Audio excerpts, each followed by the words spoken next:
Very good morning, everyone.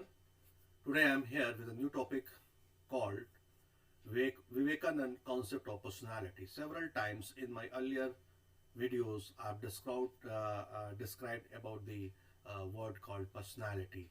I've defined there as that the word personality is derived from the Latin word called persona, which means a mask. Means as you are shown, as you are showing yourself to the persons whom you are acquainted with, they are going to derive you in a that way. Means as you are going to behave, means your behavior in the society with the peoples, uh, जैसा कि यहाँ पर हम कह रहे हैं कि समाज में, सोसाइटी में जैसा आपका व्यवहार होगा लोगों के साथ, लोग उसी प्रकार से आपको जानेंगे और समझेंगे।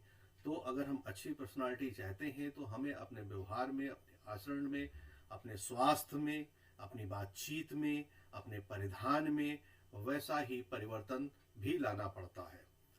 और हमारी सोच का प्रभाव हमारे व्यवहार में बहुत अधिक पड़ता है। हमारे विचारों का प्रभाव भी हमारे व्यवहार में बहुत अधिक पड़ता है।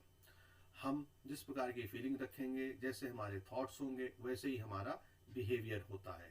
तो हमें इस बात का बहुत विशेष ध्यान रखना चाहिए कि कब, कहाँ, कैसे, किस प्रकार से हमें अपने आप को प्रेजेंट करना है। जनरली होता क्या है कि हमारे मन में क्या चल रहा है, हमारे विचार कैसे हैं, शुद्ध हैं या अशुद्ध हैं, इससे समाज को या जो लोग आपके साथ, आपके चारों तरफ हैं, उनसे इससे जनरली जल्दी जल्दी कोई मतलब नहीं होता है। लेकिन हमारा प्रेजेंटेशन कैसा है, हम हमारा प्रस्तुतिकरण कैसा है, ये जरूर जनरली लोग नोट डाउन करते हैं, मार्कआउट करते हैं। जैसे आप देखिए, कभी आपके रिलेशन में या आपके पड़ोस में या आपके घर में कोई ना कोई पर्सन ऐसा होगा जो कि कहीं ना कहीं आप कह सकते हैं कि दुष्ट प्रकृति का होगा, या आप उसको लाइक नहीं करते हैं, या व्यवहार आप लोगों के प्रति अच्छा नहीं है।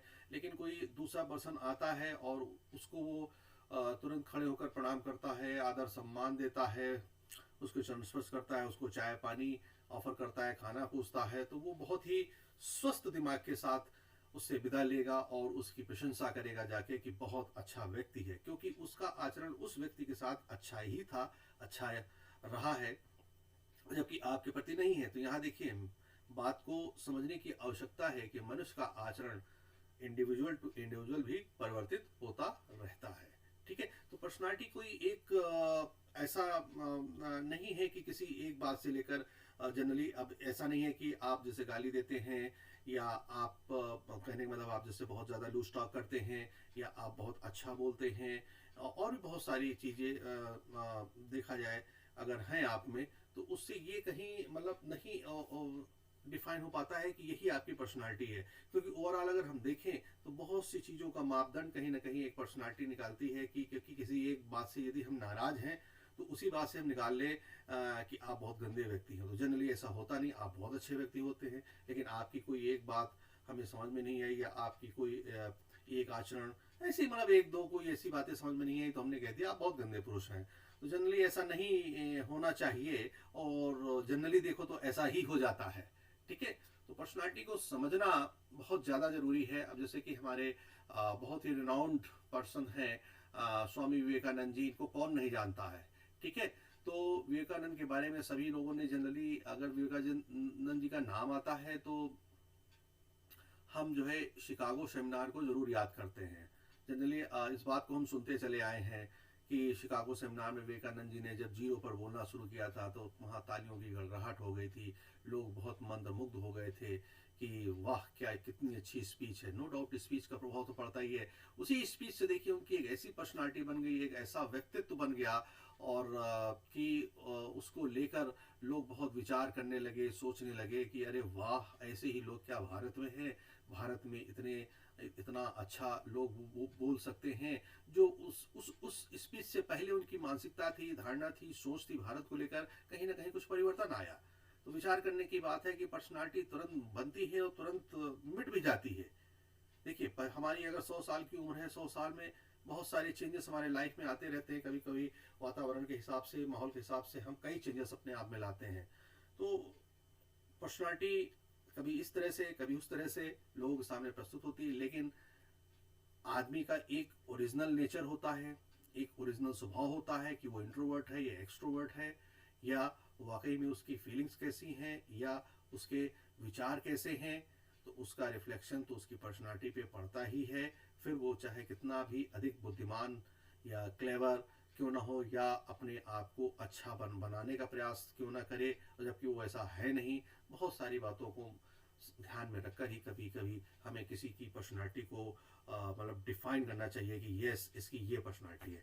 अब हम यहाँ इस वीडियो लेक्चर में डिस्कस करेंगे कि विवेकानंद जी ने पर्सनालिटी से संबंधित क्या कहा है। ठीक है, ये तो एक जनरल बात थी। यहाँ आप कह सकते हैं कि ये हमारा अपना एक व्यक्तिगत ओपिनियन था पर्सनालिटी से संबंधित। अब हम देखते हैं the concept of personality. As you know that the personality is what makes a man who he is. वो एक्चुअली है क्या? ठीक है, it is inherent characteristic that define the man's character. ये एक इनहेरेंट कैरेक्टरिस्टिक्स भी होती है। कभी हमारे बाबा इस तरह थे, पिताजी उस तरह थे, या कोई पूर्वज ऐसा था, तो उस तरह से भी बताया जा रहा है पर्सनालिटी को कि ये एक इनहेरेंट कैरेक्टरिस्टिक होता है। The way he carries himself, his attitude, and the way he approaches every aspect of life makes up his personality, है ना। सोसाइटी जजेस a person based on his personality. अब सोसाइटी कैसे जज करेगी? जैसा आपका आचरण होगा, व्यवहार होगा, आपकी पर्सनालिटी को वैसे ही वो जज करेगी। A man success both on the personal and the professional front depends to a large extent on this. जो आदमी की कामयाबी जो है both on personal and professional front depends to a large extent on this. देखिए, घर में भी, परिवार में भी हमारी एक पर्सनालिटी बन जाती है। छोटे भैया, बड़े भैया इस तरह के हैं, उस तरह के हैं, उनका ऐसा व्यक्तित्व, ऐसी बातचीत है। और जहाँ हम काम करते हैं, ऑफिस वगैरह में भी हमारी पर्सनालिटी को हमारे वर्क से कभी कभी देखा जाता है। हमारी जो भी स्किल्स हैं, टैलेंट्स हैं, उनसे ही कहीं ना कहीं हमारी एक पर्सनालिटी हमारे प्रोफेशनल वर्ल्ड में भी हमारी निर्मित होती है। ठीक है, तो देखिए 5 concept of personality development by Swami Vivekananda. Vivekananda ji के 5 कॉन्सेप्ट्स हैं। तो 5 कॉन्सेप्ट्स क्या है? एक फिजिकल सेल्फ है, सभी जानते हैं फिजिकल सेल्फ क्या है। एनर्जी सेल्फ है, ऊर्जा से। इंटेलेक्चुअल, आपकी बुद्धिमत्ता से। मेंटल, आपके दिमाग से। ब्लिसफुल, कि हम बहुत ही ब्लिसफुल हैं। ठीक है, ब्लिसफुल सेल्फ से। ठीक है, अब इनके बारे में एक डिटेल डिस्कशन हम लोग स्लाइड बाय स्लाइड करते हैं। Next, physical self. As the name implies, जैसा कि यहाँ पर नाम ही बता रहा है हमको कि it is the proper nourishment and growth of the physical body. Proper nourishment, आप अपनी बॉडी को किस तरह नरिश करते हैं, आपकी बॉडी किस तरह ग्रो करती है, वो बात यहाँ पर बताया जा रहा है कि ये फिजिकल सेल्फ होता है। A healthy mind in a healthy body is the principle of the physical self. जो हमारा एक हेल्दी माइंड होता है इन ए हेल्दी बॉडी में is the principle of the physical self. No doubt, जैसा हम नरिश करेंगे वैसे हमारी बॉडी होगी। हम स्वस्थ होंगे तो हमारा दिमाग भी स्वस्थ होगा। Body building and proper exercise boosts not only one's physical strength but also the moral strength. जो बॉडी बिल्डिंग है और प्रॉपर एक्सरसाइज है, वो केवल इस बात को नहीं बूस्ट करती फिजिकल स्ट्रेंथ को, लेकिन हमारे मॉरल स्ट्रेंथ को भी बूस्ट अप करती है। Swami Vivekananda statement, it would be better to play football than to read the Gita indicates how strongly he felt about one's physical self. देखिए, इस बात से साफ पता चल रहा है कि स्वामी विवेकानंद जी का कॉन्सेप्ट क्या है फिजिकल सेल्फ में। उन्होंने स्पष्ट कहा है कि फुटबॉल खेलना ज़्यादा अच्छा है than to read the Gita indicates how strongly he felt about one's physical self. कितना स्ट्रांगली वो फिजिकल सेल्फ पर फोकस कर रहे हैं, ध्यान दे रहे हैं कि बॉडी को मेंटेन करना, बॉडी को स्वस्थ रखना, बॉडी को हेल्दी रखना बहुत आवश्यक है, क्योंकि हेल्दी बॉडी में ही हमारा कहीं ना कहीं आप कह सकते हैं कि हेल्दी माइंड होता है, और होता ही है। दूसरा है energy self. Along with the physical self, the energy self is the one without which nothing can sustain for long. The simple act of breathing manifests this type of energy. Well regulated systematic breathing brings solace to the mind and boosts energy. Feelings of intolerance, impatience, anger and anxiety can be effectively controlled by the energy self. जैसा आपकी body में energy होगी, जब energy आपको कैसे मिलती है, जब आप फिजिकल सेल्फ को मेंटेन करते हैं, अपने आप को अच्छे से नरिश करते हैं, ठीक है, तो आपको एक एनर्जी मिलती है। उस एनर्जी से आप कुछ डिसीजन लेते हैं, आप वर्क करते हैं। तो वही बात यहाँ पर कही जा रही है कि well regulated systematic breathing bring solace to the mind and boost energy. Feelings of intolerance, जो हमारे इंटॉलरेंस होता है कि हम इम्पेशेंट हो जाते हैं, असहिष्णुता, ठीक है, एंगर, ठीक है, गुस्सा आना और anxiety can be effectively controlled by the energy self. ठीक है, अगर हमारे अंदर एनर्जी है, हमने फिजिकल सेल्फ पे ध्यान दिया है, जब फिजिकल सेल्फ पे हम ध्यान देंगे तो एनर्जी हमारे पास होगी। जब एनर्जी होगी तो उसी को उन्होंने एनर्जी सेल्फ कहा है। एनर्जी मेंटेन रहेगी, हमारा हेल्दी माइंड होगा, तो हमारे सोच विचार भी अच्छे होंगे, ठीक है, हम अच्छे से कोई कार्य कर पाएंगे, हम पढ़ पाएंगे, एग्जामिनेशन में हमारे गुड मार्क्स आएंगे, हम किसी वर्कशॉप, सेमिनार, कॉन्फ्रेंस, किसी मीटिंग में अच्छे से पार्टिसिपेट कर पाएंगे। हमारे पास एनर्जी ही नहीं की तो हम बूस्टअप ही नहीं हो पाएंगे, ठीक है। तो इससे क्या होगा कि हमारा जो एक पहचान होगी बहुत दीनहीन टाइप में होगी, ठीक है, और हम अच्छे से, हमारा पार्टिसिपेशन कहीं पे नहीं होगा अगर हमारे अंदर एनर्जी, ऊर्जा नहीं होगी, ठीक है। नेक्स्ट देखिए, इन्होंने कहा intellectual self, man has been endowed with the gift of intellect, this gift should be properly cultivated and nurtured. देखिए, उन्होंने बताया कि मनुष्य has been endowed with the gift of intellect, आदमी को दिमाग दिया गया है सोचने विचारने के लिए, एक गिफ्ट है ईश्वर की तरफ से, ब्रह्मांड की तरफ से। इस गिफ्ट को should be properly cultivated and nurtured, इस पर हमें ध्यान देना चाहिए, इसको तराशना चाहिए और इसका बहुत अच्छा यूज़ करना चाहिए।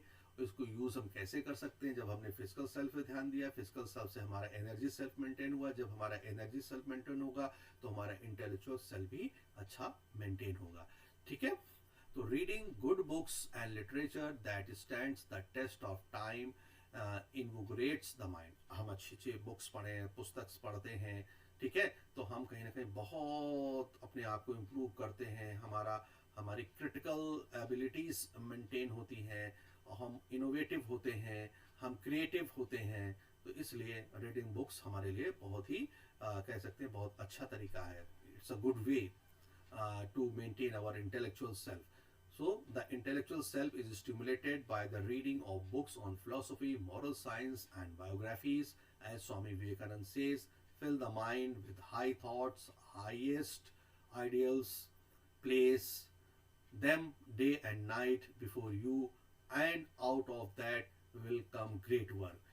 जो भी मतलब आप इंटेलेक्चुअल सेल्फ में देखिए कि जब आपका इंटेलेक्चुअल लेवल हाई है या हाई आपको करना है तो उसके लिए आपको बुक्स पढ़नी पड़ेंगी, बहुत अच्छी बुक्स, जैसे मॉरल साइंस को उन्होंने बताया है, बायोग्राफीज को बताया है, फिलोसफी बुक्स को बताई है। तो इनको आप रीड करेंगे, जब रीड करेंगे तो कहीं ना कहीं आप अपने इंटेलेक्चुअल पावर को बूस्टअप करेंगे और एनहेंस करेंगे, आप अपडेट करते रहेंगे, अवेयरनेस आपकी बढ़ेगी। ओवरऑल देखा जाए तो आपकी क्रिटिकल थिंकिंग जो है मजबूत हो रही है, आपके अंदर क्रिएटिविटी, प्रोडक्टिविटी का निर्माण हो रहा है।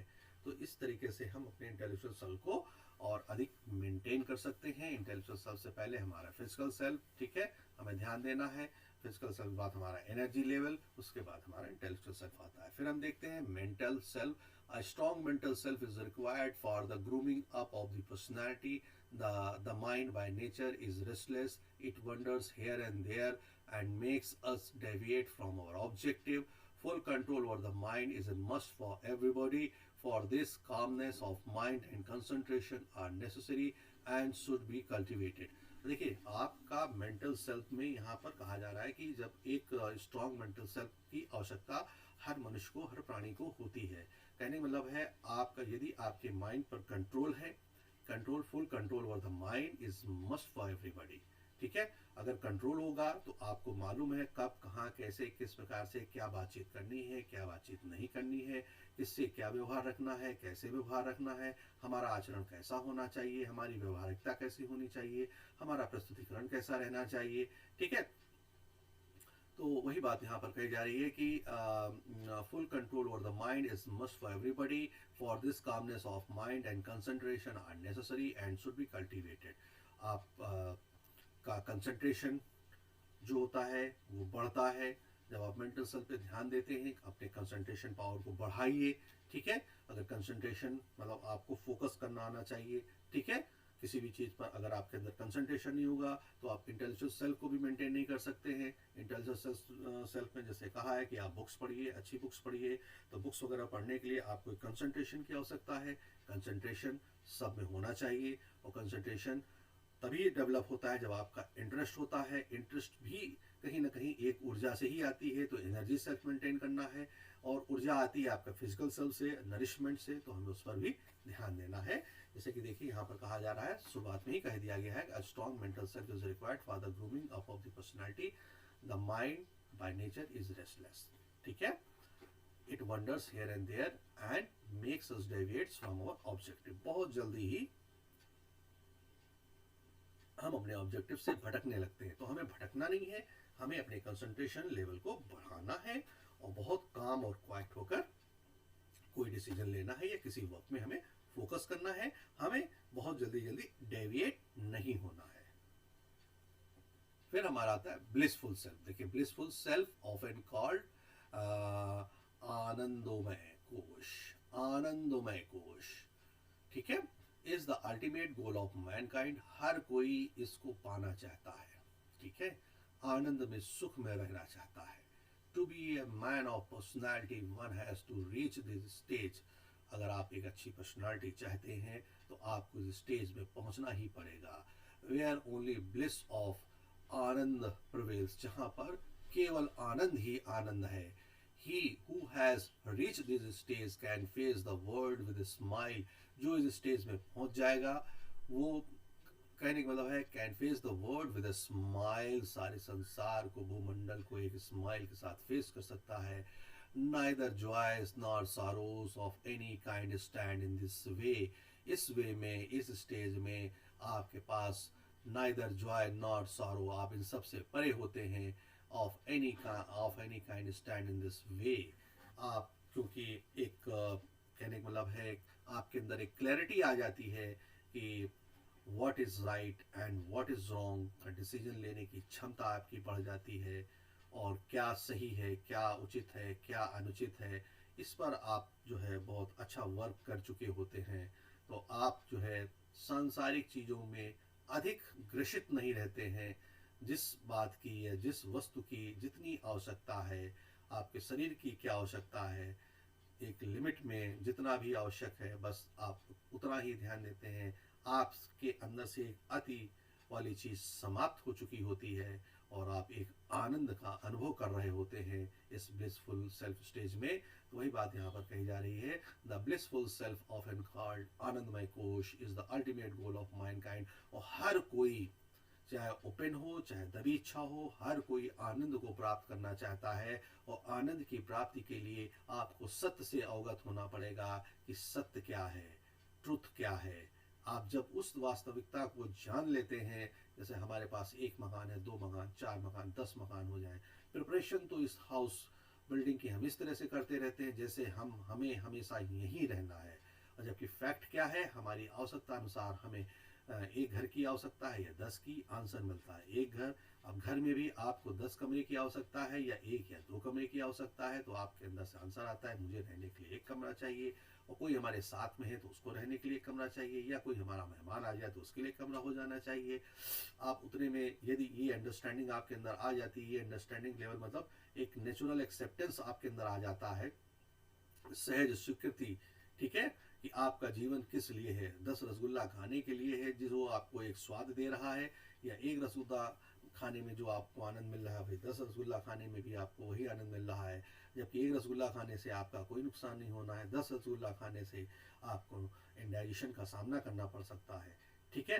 तो ये विचार जो है कहीं ना कहीं एक स्वमूल्यांकन का विषय है। जब आप स्व-विचार करेंगे, खुद से बैठकर बात करेंगे, पूछेंगे कि उचित अनुचित को देखेंगे, लेकिन थ्रू नेचुरल एक्सेप्टेंस आपके अंदर जब उस बात का आएगा, एक सहज स्वीकृति आएगी, तब आप सही निर्णय ले पाएंगे और एक आनंदमय कोश का अनुभव कर पाएंगे। तो इसको कहते हैं ब्लिसफुल सेल्फ, ठीक है। In conclusion we see failure और सक्सेस, बुकेट्स और brickbats do not distract him from carrying on his work. कामयाबी है या नाकामयाबी है, आपको डिस्ट्रैक्ट नहीं करती आपके कार्य से। आप कोई भी कार्य अपना कर्तव्य समझकर करते हैं। This leads to his ultimate success when he gets endowed with a higher vision. जो आदमी दूरदर्शी होता है, दूर की सोच के चलता है, वो केवल अपने ऑब्जेक्टिव को देखता है। बीच में बैरियर्स तो आना स्वाभाविक ही है, लेकिन वो उनसे फाइट करता है, उनके लिए ज़्यादा वरीड नहीं होता है। According to the Swami ji, whenever we attain a higher vision the lower vision disappear of itself. जब आप एक हाई विजन लेकर चलेंगे, दूर की सोचेंगे, तो जो छोटे मोटे विजन्स होते हैं ऑटोमेटिकली खुद ही डिसअपियर हो जाते हैं। This higher vision as enunciated by Swami Vivekananda is reflected in the behavioral traits of highly successful people। जो लोग बहुत कामयाब हुए हैं अपने जीवन में, अपने कार्यकाल में, ठीक है, तो वही बात ये कह रहे हैं कि वो बहुत ही, उनका विजन बहुत हाई होता है, बहुत दूरदर्शी होते हैं। Some of these traits like leadership skills, interpersonal skills, resolving conflict or troubleshooting are the attribute of taking bold decisions are of vital importance to a person aspiring to go to the top। देखिए कुछ trades को उन्होंने यहाँ mention किया, जैसे कि leadership skill हो गई, ठीक है, आपकी लीडरशिप स्किल क्या है, आपका इंटरपर्सनल कम्युनिकेशन कैसा है, आप कैसे किसी कॉन्फ्लिक्ट को रिजॉल्व करते हैं, आप कैसे समस्याओं का समाधान सामने रखते हैं या कर पाते हैं, ठीक है। ये सारे गुण जो है attribute of taking bold decision, कभी कभी हमें बहुत कड़े निर्णय लेने की आवश्यकता होती है, तो क्या आप ले पाते हैं, आर ऑफ वाइटल इंपॉर्टेंस, इनका बहुत महत्व है to a person aspiring to go to the top. जो एक हाई लेवल में जाना चाहता है, उनके लिए ये क्वालिटीज़, ये गुण होना आवश्यक है, ठीक है। तो इस तरीके से स्वामी विवेकानंद जी ने अपने 5 कॉन्सेप्ट्स को यहाँ पर बताया, जिसकी हम लोगों ने स्टडी की। हम लोगों ने देखा कि वो 5 कॉन्सेप्ट्स क्या हैं। हमने देखा physical self, energy self, intellectual self, mental self and blissful self, ठीक है। तो आई थिंक आपको ये वीडियो लेक्चर ज़रूर अच्छा लगेगा, और यदि अच्छा लगता है तो आप प्लीज़ इसको शेयर करें, लाइक करें, कमेंट करें, और यदि आपने अभी तक हमारे चैनल को सब्सक्राइब नहीं किया है तो I request you all to please subscribe my channel, ठीक है। Thank you so much, thank you very much to all.